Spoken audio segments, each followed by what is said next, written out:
கல்லை எடுத்து போடுங்க. இப்போ இங்க நாட்டம் வருமே இருந்து 4 நாள் ஆயிடுச்சு.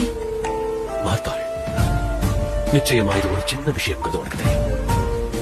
நீ விசுவாசிச்சா தேவனுடைய மகிமையை காண்பாயின்னு நான் உனக்கு சொல்லலையா? நான் திரும்பவும் சொல்றேன், கல்லை எடுத்து போடுங்க.